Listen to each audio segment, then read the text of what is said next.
What's up, everybody? What we're going to go through today is going to be quite torturous. We're going to do some liftoffs for this trail hip, which is going to emphasize strength and internal rotation.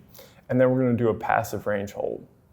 So first, what we want to really understand is that we actually do want this Nike check to go towards the ground. So her femur, if you can picture it within the capsule, it's going to rotate towards the ground like this. Now we want independence of her femur from her pelvis. So while this goes there, this should stay here. So what I'm going to do is, see if you can move your hand just a little bit forward. Good, right there, good. So what I'm going to do is make sure that she doesn't knock that over, and it's even perfect that her hand's there because she'll know if she feels the block on the back side of her hand. So there's no hiking forward and dropping and hitting that. So first, before you even do a passive range hold, it's probably a good idea to see where her active range of motion is at right now. So what I'm going to have her do is go ahead and lift as high as you can here and hold.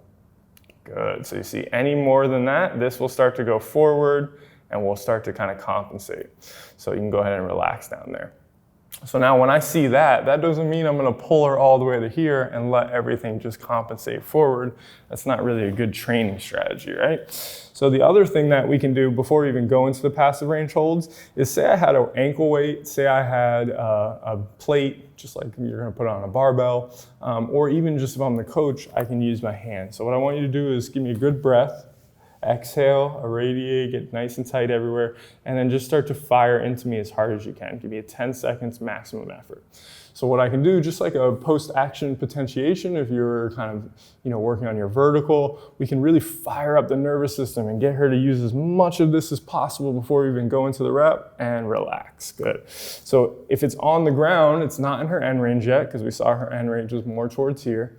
We fired up that tissue, got her to really feel it. Now I can go ahead and make sure that this doesn't move. Just relax. Let me take you in passively. Good. So if you guys can see that, right? This is starting to go crazy under my hand, which it should be. Good. Start to fire that up. She's thinking about trying to lift off of my hand and holding. 3, 2, 1. 10, 9, 8, 7, 6, 5, 4, 3, 2, 1. Good, relax. I can pull it back up. We can go into the next rep. 3, 2, 1. 10, 9, 8, 7, 6, 5, 4, 3, 2, and 1. Down to the ground. Good. So those are pretty intense. So maybe 3 to 5 reps of a 10-second hold. You'll kind of see across kin stretch, everybody does it different. Some people hold for 3 seconds, 5 seconds. I apparently am pretty mean. I do 10 seconds most of the time. Another quick little note. Oftentimes people are going to really recruit the hamstring, which isn't the end of the world, but if our goal is internal rotation and not knee flexion, then we might not want to have this happen where it slides in. So you could also use a block here to give them feedback on that. That's another option so that you know.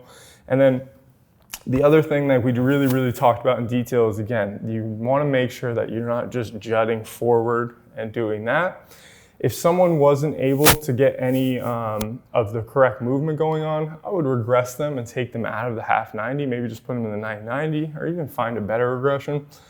As great of an exercise as this is, you can see it's very particular, it's very hard, it's a very slight range of motion. And if I wasn't here, her taking a strap and holding it, or her trying to reach and hold it, it's pretty difficult. So having the coach there is really my favorite way to get these done. And I would almost rather do 20 or 30 liftoff if I was on my own. Just a quick little side note. So that's how we're going to really attack the liftoffs and passive range holds for internal rotation on the trail hip. And as you guys have seen on the channel and everything before, we can also do this all in the 90-90 like we've shown before.